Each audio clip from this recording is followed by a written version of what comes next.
Hello, welcome to the channel and thanks for watching. So in a first for the channel we have a rather large 4,500 point game, combined Sisters and Knight army taking on a World Eater and Demon army led by Belakor. So we are playing 9th edition, but it's to bear in mind I play with different sets of people.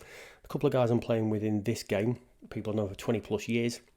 We get together 4 or 5 times a year. We always do some sort of gaming, and in this case we did a rather big narrative based game, but it still runs match play points, so we do vary the rules a little bit here and there to suit the narrative and just generally to have a bit of fun. So I guess what I'm saying is when we do rules wrong, don't worry about it, because again we will bend the rules depending on what makes sense to play.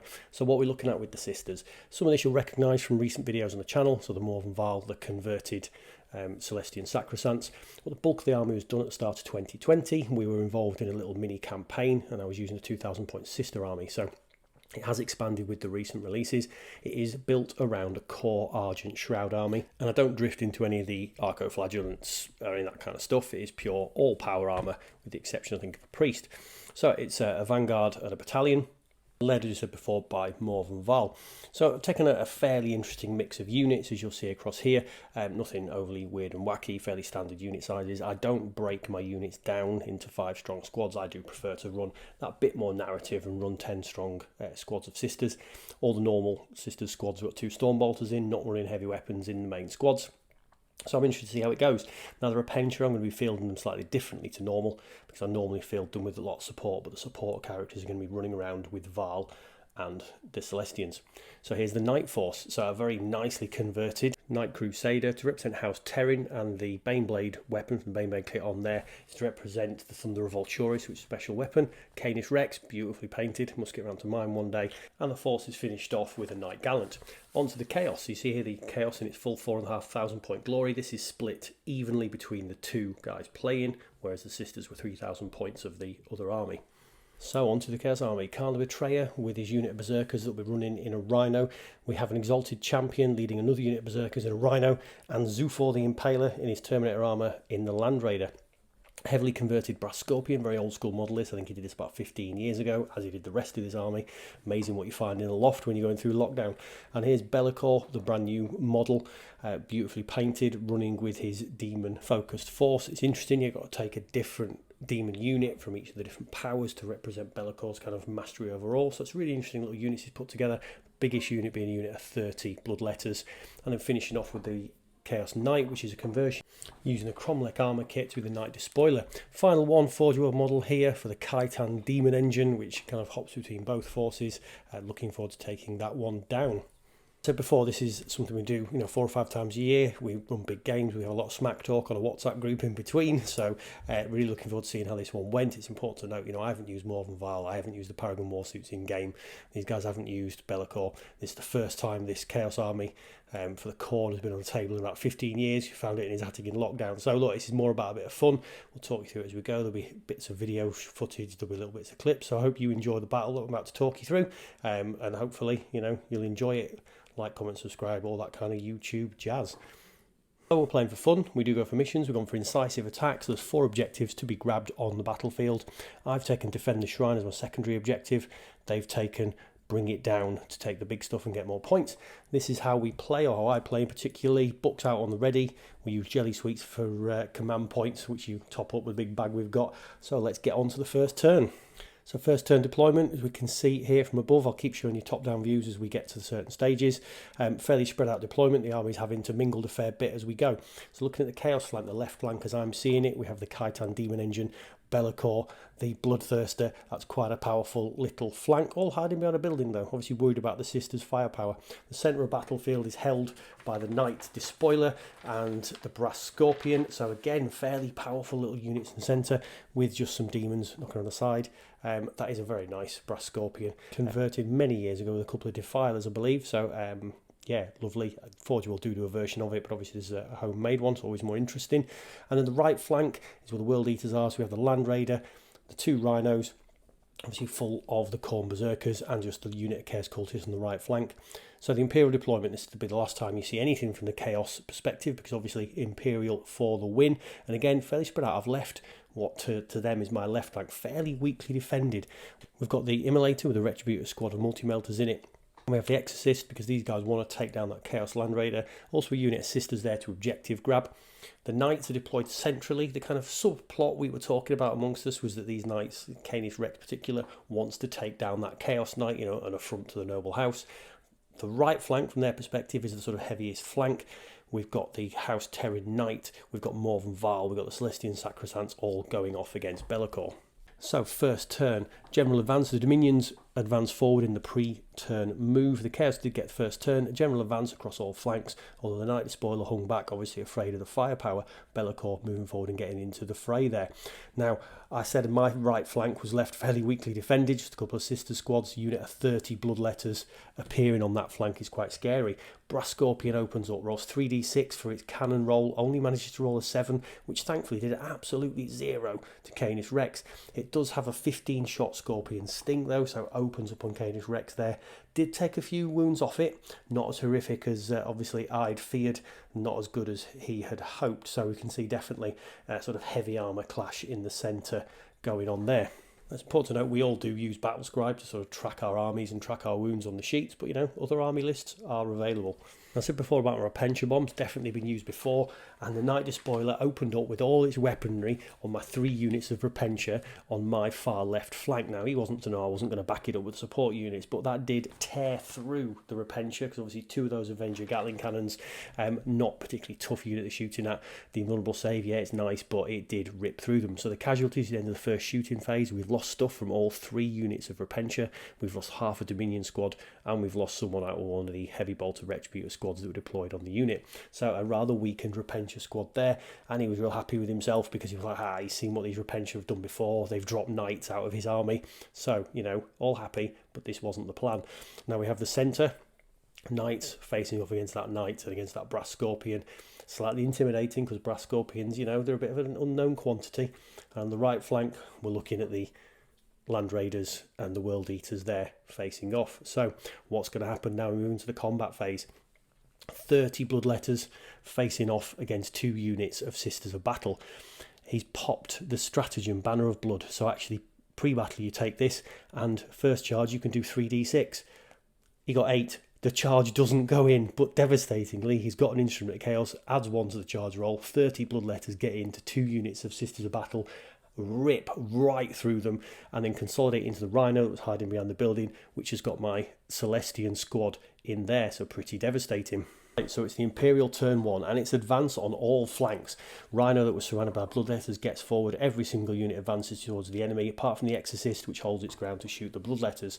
Now, the Dominions advance towards the Plague Bearers that are shielding Belakor. Got a bit of a plan for what they're going to do later, and the Knights again start to swamp Belakor. What I'm going for here is all my support characters that are with the Sacrosancts are all backing the Sacrosancts up, staying kind of hidden back, hopefully so they can survive. Unit Sisters wrap around the building like we talked about to grab that objective, because again, that shrine is my secondary objective and gives me extra victory points if I can hold it. And then I've pulled away the Retributor squad that the Bloodletters lapped into on the top of the building, pulled them back so that we can hopefully do some firing from that second Retributor squad with the 3 Heavy Bolters.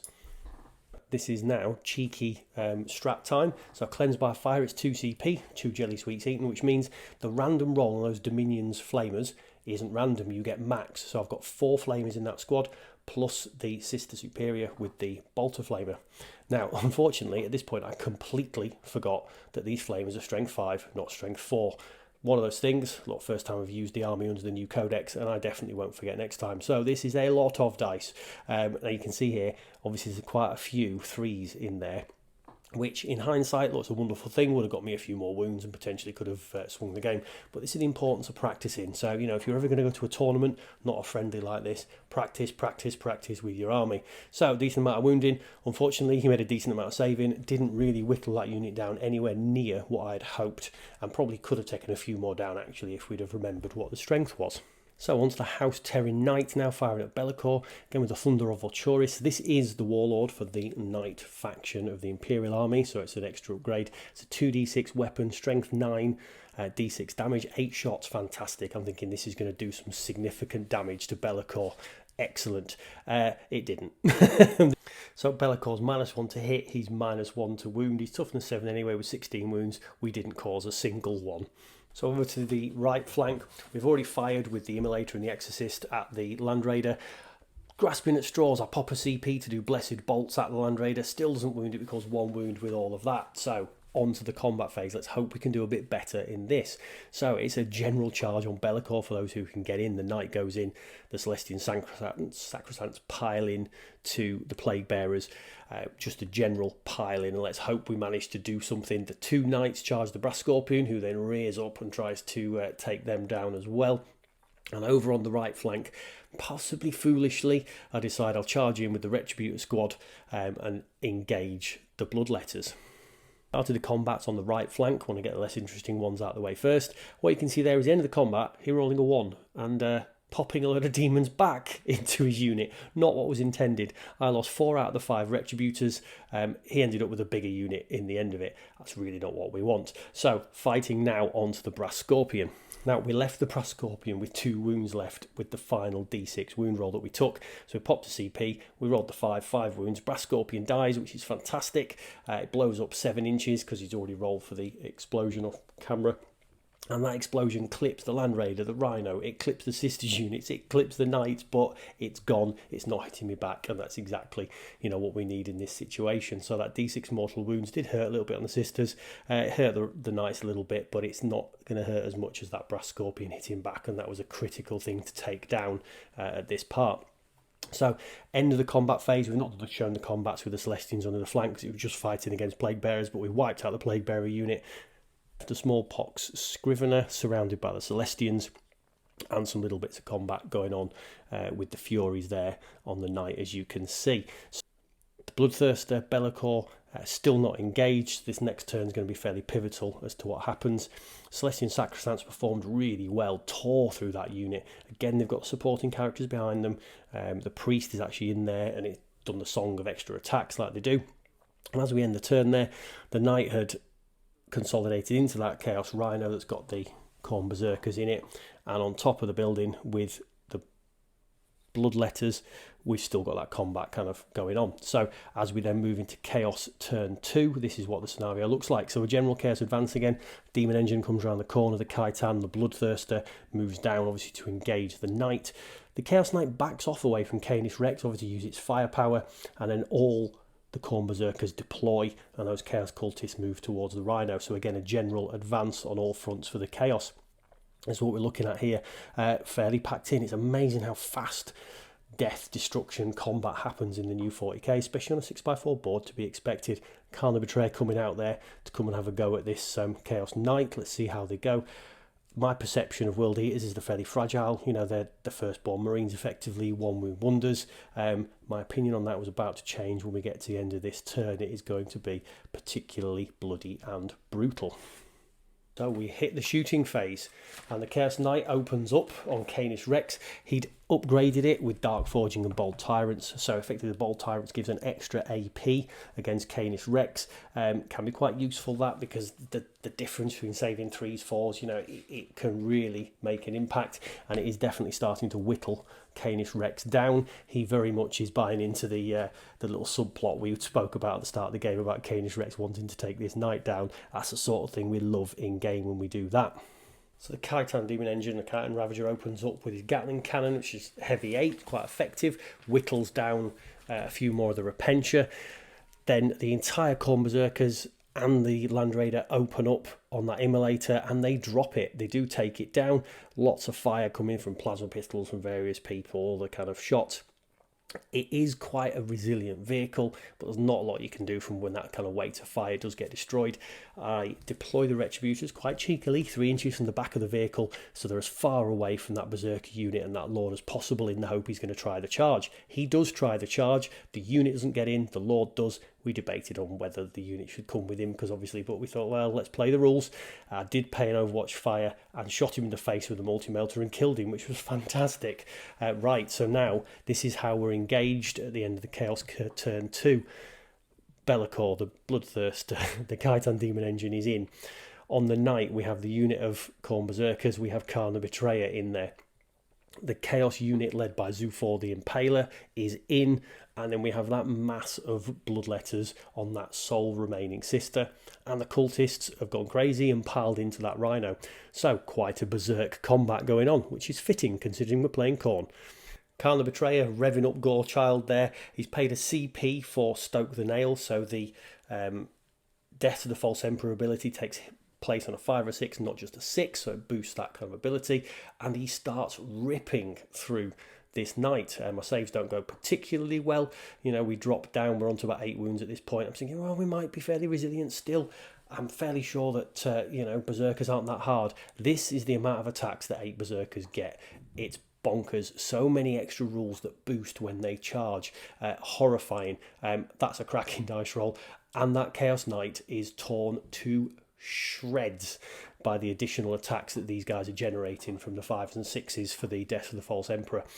Massive surprise to me how fast they ripped through that knight. It dropped. Now time for Spencer CP. We paid for noble sacrifice. You know, he's been torn to pieces, he's going to blow himself up, he's going to take somebody down. And it did explode, which was glorious. We rolled for Canis Rex, we lost a wound off him. Oh, well, that's not too bad, you know, he's getting a bit injured now with all the firepower he's had in him. He's only got like 3 or 4 wounds left. But Kaitan the Betrayer, a glorious 6 mortal wounds. I just couldn't believe it. It was one of the moments of the game. Kaitan the Betrayer drops to a knight exploding. It hit the sisters, it hit everyone else around, as you would expect with the distance we rolled of, I think it was 11 inches. Now the rest of the combats on this flank went kind of as you'd expect. Canis Rex is injured.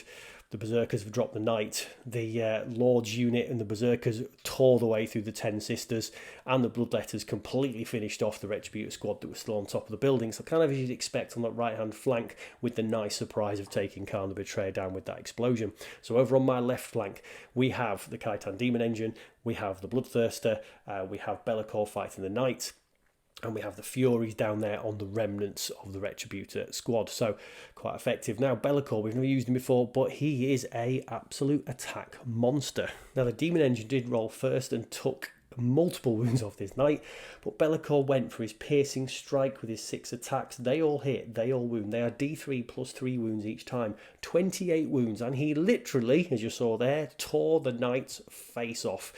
Absolutely monstrous, this guy. So far we've shot him to bits, done nothing, and then he's ripped a knight in half all by his very self. So then the 3 biggest threats potentially on the board are still all sat there and currently all unhurt. So belakor then consolidates into the remains of the Celestian Sacrosancts because they finished off their one person who were fighting, the Smallpox Scrivener. So that combat's going to be going on next turn. And anyone's guess as to what's going to happen on that one. I was feeling fairly confident at this point. He was feeling fairly confident at this point. Let's see where we go next. So the Furies were still engaged with the remains of the Repentia unit and the Sister Superiors in there. Kaitan Demon Engine moved into them and hit one of the Repentia Superiors. So absolute mayhem after 2 turns. Combat right across the board, but I've still got more than Varl up my sleeve to move in to belakor and these things, and I've still got quite a lot of buff support units going on. So I wasn't overly panicking at the time. I thought this can still be redeemed. It is looking a bit grim, but let's see what my turn 2 or the Imperial turn 2 can do to hopefully bring this situation back around. And here's how we were sitting at the start of turn 2, or the end of the Chaos turn 2, start of my turn 2. Still a fair bit on the board, still a fair bit of unengaged, but a lot of messy combats going on. How to dig out that knight was going to be a challenge. So Morven Varl and the Paragon Warsuits moved forward towards the Bloodthirster. We've left belakor to be dealt with there. The support units, Spitula, Dialogus and the Imagifer, move towards the Celestian Sacrosancts to start buffing them and using the hymns. That's obviously a fairly new thing to the sisters. The Seraphim that we've held back so far have now dropped onto the objective in the middle of the board to hopefully start getting some victory points generating there and a general advance elsewhere. So Morven Varl going in for that Bloodthirster. The reason they're sitting back a little bit when we get to the charge is obviously he's not based as he should be, so we do keep a distance from it, but I'm fairly confident they can do something. And then, again, incredibly messy, Canoness we've got in range there as well, so she can hopefully start having some impact in the game as we start moving forward. See the Seraphim that's dropped onto the objective, and you see Canis Rex has moved in on the remaining Berserkers and hopefully be able to take those down. So a lot of the units are getting whittled down now at this point. There's not a lot of survivability in there. Now these are the Celestians that do also have a Canoness with them that were in the Rhino that have advanced forward, and now we're going to find out if Khorne Berserkers are as fragile as they're rumoured to be when they start getting shot at. Fairly intimidating sight there still, because we've got the letters up on that building. I do ignore them at this point. You know, it's one of them things. I need to start whittling down some of the units that I might be able to have an impact on, and just accept the fact that these blood letters are going to be a pain. That'll deal within a later turn. I think sometimes you've got to do that. You've got to accept that you can't demolish everything. Start whittling down what units you can, and don't worry about what you can't. You're here for a laugh anyway. So really useful stratagem we popped here from the Hospitaller, close enough to the Celestian unit to bring back D3 models. So 2 Celestian Sacrosants to on the unit. Now onto the firing. So Canis Rex.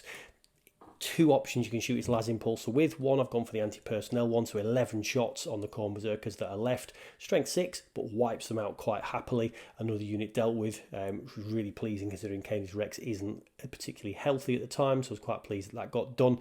Retributors firing into the other Khorne Berserker unit.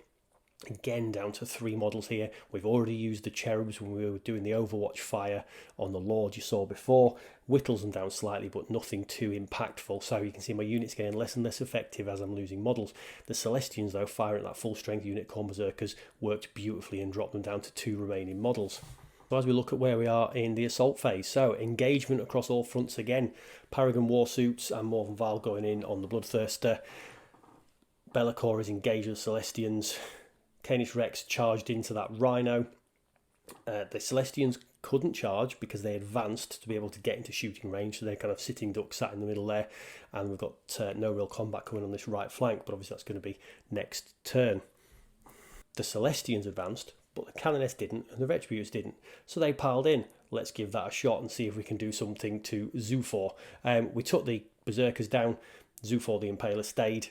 So he's there on his own as his single character to carry that fight on. So, you know, fairly successful, although he then turned round and battered to death the Retributors. So we now have Canoness versus Chaos Lord, which will be carrying on into the next turn. Now, over the other flank, the Kaitan Demon Engine took down all the Repentia and all the Repentia Superiors bar 1, so pretty effective combat from the Chaos perspective there. So Morven Val gets to open up on a Bloodthirster.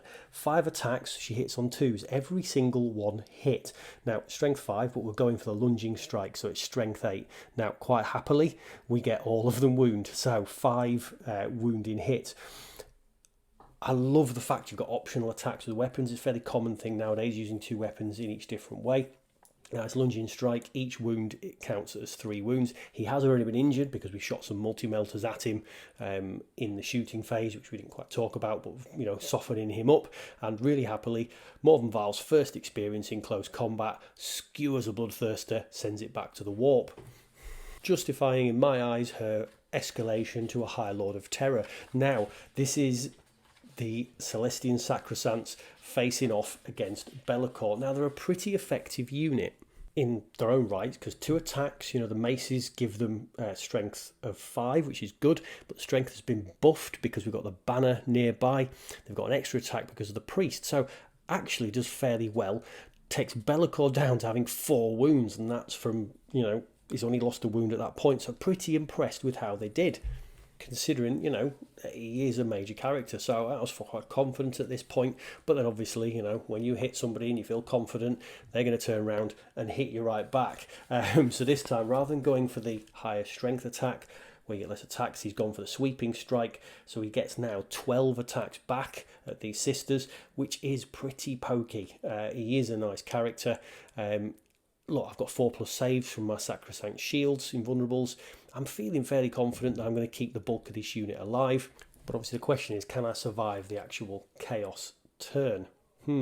Interesting. Now it comes to the invulnerable saves. Actually saved pretty well. Got 4 saves, losing 5. That's not bad odds, so I've got enough of the unit left. I've got to survive another full round before I can then hopefully pop the same Hospitaller strat I've already used to start bringing the unit back. It will all depend on where he sends that Kaitan Ravager, some of what happens in the psychic phase. Now, flicking to the final confrontation there. 4 wounds left on Belakor. We've only got 4 Sacrosants left, so it's looking fairly tight. Next turn, the Demon Engine advances towards the remaining Sister Repentia Superior. Slight movement around. What's interesting, we've got Hellbrute, we've not even talked about behind that Land Raider that's now moving in. Right, skipping straight to the Psychic phase. See that double 6 there? That's what happens when Belakor tries to cast a Psychic power. That's it. He fries his own mind, manages to do D3 mortal wounds to himself, and takes himself down to 1 singular wound. That could make a massive difference in the combat phase. So before we get to combat, the Kaitan Demon Engine shoots the last remaining Sister Superior, turns to face Morven Val, and is obviously going to charge Morven Val in the back when they get the opportunity. The Knight Despoiler, shooting over the building, just fires with 1 of its Avenger Gatling cannons. It's only strength 6, minus 2 AP, couple of damage, but it's enough to drop Canis Rex, who was already heavily wounded. We pop the same stratagem that's been popped before to blow Canis Rex up. But we then do deploy Sir Hector. Now, exploding is just wonderful. It takes the Land Raider out. It takes the Hellbrute, that's basically been out of this game fairly much so far. Takes him down to a couple of wounds remaining. It actually manages to cause 6 wounds on the Rhino, but doesn't have that many left. Now, unfortunately, now the Rhino doesn't explode. Now, we did learn something in this. I'm going to do Canis Rex for my own personal one fairly soon, and that is a stratagem that I'm definitely going to keep in my back pocket. It was a fairly devastating stratagem in this game. I don't know if that's typical when you use a Knight army. What's your experience, guys? If you have experienced that, drop a comment down below. Now, joyously, the exploding Knight, takes out a second Chaos character. So, Zufar the Impaler gets taken out by the exploding Knight, and the Canoness, again, similar scenario, gets wiped out by the explosion, as does the final remaining Khorne Berserker, and it spreads. Honestly, I can't decide if this is a broken rule or whether we just rolled particularly strangely, but there we go. That's where it was. The explosion cleared out all that space. Horrifying. And now what we do is we let the Knight continue its firing on Sir Hector. Obviously, it unleashes the whole 12 shots of its Avenger Gatling cannon and stereotypically wipes Hector off the board, and that's a very pleased Chaos Knight Despoiler, because obviously Sir Hector had vowed at the start of this game to take the Renegade Knight down and fails in his little mini quest. There we go. And we now have the 1 remaining Seraphim, because we get some other firing onto there from the Hellbrute and some other bits, so 1 Seraphim there holding the objective at the end of that turn. Chaos Cultists, ever dogged, continue their fire on that Rhino, which has been the focus of their attention for a couple of turns, and rather annoyingly for me, wipe it out. So the right hand flank is starting to look fairly tenuous as we close off the shooting phase of the Chaos 3rd turn. So where we sat when we go to the combat phase, the Kaitan Ravager, the Demon Engine, has piled into Morven Val. Belakor is still engaged, the same units we've seen before. This is going to be a very interesting combat phase as we go across here. The Knight's hanging out on his own at the back of there, just chilling, hiding away from stuff. And then we have the rather large unit of Bloodletters has now piled into that unit of Celestians that took down most of the Khorne Berserkers and wiped them off the face of the planet. It's very much taught me that Celestians, they might have a few melter guns, they might be able to shoot some stuff. They are rather fragile when you have that volume of attacks going in on you, especially when they're buffed. These things are coming in on the charge, hitting on 2s, they're strength 5, they're getting +1 to wound. They're a particularly devastating unit. Kaitan Ravager, the Demon Engine, this is an interesting combat. We've already seen Morven Val take down a Bloodthirster. How would she fare? So these are my 4+ invulnerable saves that she gets. I rolled particularly well. Now that is 4 failed saves. Now the only thing that rescued me on this one is he went for Slash, so it's only damage 2, and I do get the Holy Aegis ability, so I lose a lot less wounds. So that would have been 8 wounds, goes down to 4 wounds, so she is still alive with 4 wounds remaining. Fairly lucky as we go there. Now she fights back, doesn't do anything massively particular, but does knock him down, and I'm fairly confident we can take him down next turn. So really quite pleased with how she stood up into the combat on that one. Would have been a shame to lose her.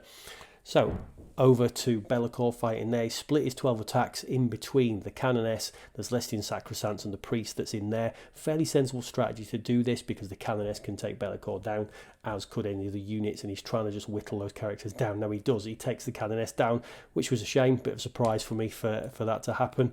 And the rest of his attacks going on the Sacrosants because they're the ones that, caused him damage last time. And again, these are still buffed from the Imagifer. and from the priest that's on there, so quite an effective unit to go against belakor. So it's all going to come down to this in my mind now when we take this saving throw, and I save okay, I'll make 3 of the 4+ invulnerables, fail 3. The only shame is there's only 3 of the Celestian Sacrosants left in that unit, so we're now left with a Dialogus in combat and a priest. So let's see what the Dialogus can do to fight belakor back, and we do get a wound. So how's he going to go? Is the Dialogus going to be the hero of the day and drop belakor and banish him back to the warp? No. So we move on to the priest. Come on, it's got to do it. Probably one of the only non-power armoured model in the Sisters force. What can the priest do? Can the priest do anything? No. So we have belakor still remaining in the fight with a priest and a Dialogus. Disappointing. But I suppose, think it the other way. This is just something else for Morvenvile to potentially move in and kill. So that was a pretty brutal combat phase for me there. Nothing really glorious happened on my part. And we move in to the Imperial turn 3. Keep saying it's the Imperial side. So not a lot left in this battle now. You can see we're fairly scattered across the board.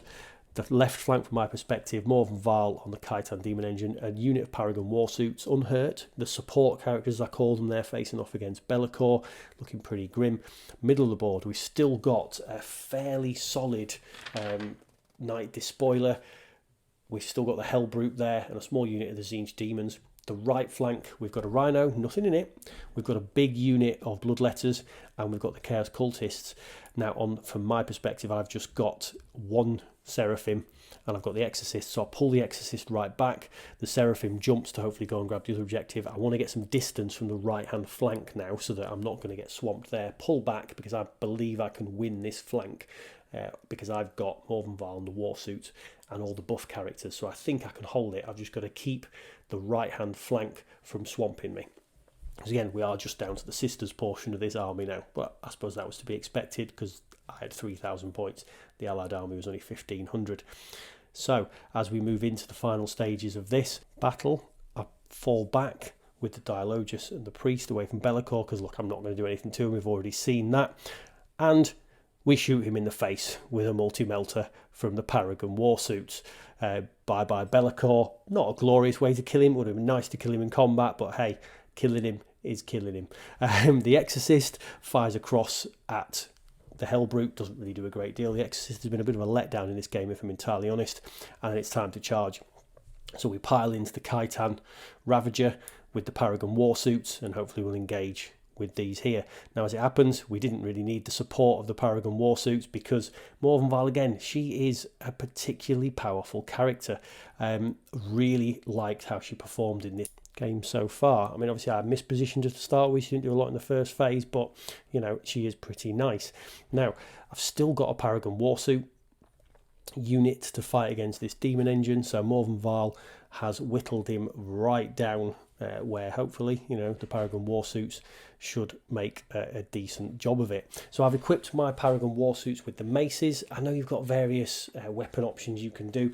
I think the mace option seems to be the better balance. I know there's obviously an argument around there as to whether they are or not. Again, I said this is the first time I've used these. Look, so far they've shot belakor in the face with some multi-melters, particularly effective, and you see here they've then smashed the Kaitan Demon Engine off the board with their maces, and this is where we sit at the end of the Imperial turn 3. The flanks have basically turned. Chaos Army over on the right, Imperial Army over on the left. Now the Chaos Force is fairly depleted. The Knight stays where it is at the start of their turn 4. The Bloodletters advance, the Rhino and the Hellbrute advance as well. Now, after taking the movement photo, they decided to move the Chaos Knight around to kind of get closer because obviously it's got relatively short range weaponry, and obviously the cultists on my right flank at the south pull forward as well. So this is what's left, this is what we're facing. The lone Seraphim there on the Knight's Head objective, looking rather scared at what's facing here. And this is the point we have been tracking objectives as we've gone through the game. It's fairly tight at this point in the game, and really it's a desperation having a lone Seraphim trying to grab an objective there. But let's see if we can hold on to it. So the Chaos Knight is down to 8 wounds, so that does start to affect its ability to shoot. And obviously they have these wound trackers that do drop, so see how we go. Now the Exorcist there starts getting targeted by the Chaos Knight and the Hellbrute. It's not done a great deal in this game, but it is a threat at this point to obviously depleted knight. So they unleash against it. The full 8 shots pile into it from that knight despoiler, and they all hit, which is pretty devastating. Yeah, it could be dropping it in this one. It passes a lot of its saves though, quite thankfully. It's a very good saving throw, so it doesn't drop, and it gives me the potential to be firing back against either the knights or the despoiler there. So definitely the Emperor is with us with the dice rolls as we near the end of this game, because that's a spectacular set of dice rolls for an Exorcist's save and keeps us alive, ready to go into the next turn. So the Imperial turn. You can see again the flanks are very much shifted. The right flank is now completely Chaos, the left flank is now completely Imperium. And again, numerically, the more Chaos left, but I think points-wise, I think the Imperium's got it currently at the moment. So we pull the Exorcist back, so it's at a distance from those bloodletters, we don't want it to be getting charged, and then a general advance in the centre, and we swamped the character models around the Seraphim so that it can still keep gaining objectives, and we're going to pull that stratagem to try and get some extra Seraphim put into the unit. So now it's time for the Paragon Warsuits to fire at that remaining Chaos Knight. So we get 5 hits with the multi-melters. That's particularly effective. They pop a stratagem for 1 CP to rotate the Iron Shields to hopefully then keep this thing alive. So only got 8 wounds left. The semi works, so we get a couple more saves than they would ordinarily, but 2 shots go through those Iron Shields. So can we drop it? D6 wounds each. We know it's got 8 wounds remaining. And we pop an 11, so bang, Chaos Knight gone. Now that can be, again, game turning, because that is a big threat. Fantastically happy with that result. Doesn't explode, that's a shame. It would have been nice to have the Knight explode during this game. It's definitely seen a lot of it, but that is a massive threat removed from that board. Now onto the Exorcist. It's been a bit of a letdown during this game. It's not done anything particularly impressive. I do think they've nerfed this between the codexes as they've come out. I definitely preferred the different missile options, but we'll fire on that Hellbrute. So we roll for 5 shots on the 2d6 with this, what are particularly anti-tank missiles now. We get 3 hits, that's not too bad. The Hellbrute we know is only on 2 wounds, so it really should be taking this down, and quite happily we do, and remove that threat. Now, I don't know, I think most of the Sisters book has power crept between editions. Exorcist for me though, I used to love it. It's only the first game using the new codex though, so I'll reserve judgment until I've played with it a couple more times. So end of that we've got left. We've buffed up the Seraphim squad like we talked about. The Warsuits and Vala, they're quite effective. The Chaos side, we've got a little demon unit, Rhino, big unit of cultists and a big unit of bloodletters. Now we don't show the Chaos turn because they literally camped back on the objectives to grab points. Very sensible tactically considering the mission objectives. So now it's the Imperial turn. General advance, we're leaving the Exorcist back, but we're pulling forward with those individual characters and the Warsuits. I need to get on to my secondary objective, because if they've got that at the end of the turn, at the end of the game, it's going to go, badly wrong my way. So a very sensible choice for these guys to hang back and obviously hold those objectives. So when it comes to the Warsuit and things firing, I want to start whittling down the cultists, so we take some shots past the Rhino into that cultist squad, because I want to start stripping down people that can actually hold this objective at the end of the game. So I'm trying to think, semi-tactically there. So multi-melters, possibly not the best of choices to be firing at cultists, but it's what we've got. And I do think I've taken the best weapon loadout for the Paragon Warsuits, because multi-melters, geared for taking big stuff down, but you can shoot infantry, whereas heavy bolters, slightly different. So we take some of the Chaos cultists down, and then it's literally a general charge into that Rhino, and I'm hoping really to bounce onto the objective at the start of the next turn. Seraphim just hanging back on that objective. We take the Rhino down, and look, that's to be perfectly expected considering what we've just charged it with, and it was quite injured. And then we consolidate forward at the end of that combat phase. Chaos turn, they got really no choice other than to move those cultists forward to engage the Warsuits. Really nothing more they can do there. And the Bloodletters just advance forward to make sure they're properly camping on that objective. So in that turn, the Chaos cultists then fire away at the Warsuits fairly ineffectually. I would have been massively disappointed were I to have lost the Warsuit to Chaos cultists, but stranger things can happen. I think when you get to this kind of stage of a game, you've literally got to go with what you've got and give it the shot. Why not? Right, it comes to then the Bloodletters decide, right, we're going to try a charge on this Exorcist. It's a hell of a distance away. We're talking 11.5-inch charge, and fairly typically they don't make it. It would have been a massive waste to have used a CP to, Overwatch on that, considering the stage of the game we're at and how precious the remaining couple of CP are going to be. So the Chaos cultists, though, they go for it. They pile in, for the Chaos gods and all that. Again, at this kind of stage, would I have hung them back? Potentially I'd have hung them back just so that they're contesting that objective at the end of the command phase next turn, so potentially a misplay there. But, you know, blood for the blood god and chaos lives and all that kind of stuff, so they've piled in. And, you know, they could have done something, you never know. Miracles do happen. But, you know, in this case, as you would expect, the Warsuits give them a damn good shoeing, and they whittle them down, and that combat comes to an end there. So, what have we now got left? We've got Morvenval and the 3 Warsuits. That little unit of 3 is a priest, the Dilogus, and the Imagifer. We've got the Seraphim and the Hospitaller on a unit, and the Exorcist. Not a lot left against a unit of Bloodletters and the Tzeentch Demons. So we are going to go for the kill. We want to wipe these guys out. So we advance with the Warsuits, we advance with the Seraphim, and we start to unleash what we've got left of the firepower. And, you know, the trigger fingers will be getting tired, the aim's going a bit off. We don't have a particularly effective shooting phase, but we do charge into combat for what's going to be the final combat of the game. Running through what's left for this final combat, there is only the one combat. We have the Bloodletters and the Bloodmaster, Morvenval, the Warsuits. We do quite well with the Warsuits and the Seraphim. We take it down to just the Bloodmaster and 1 Bloodletter left. Morvenval, you know, I'm going for the heroic final shots of the game. She doesn't do particularly well, actually. She's obviously getting tired after what she's done so far. So we do 1 wound on each model. We'd separate the dice there because I wanted her to take out the final units. Failed invulnerable saves on both.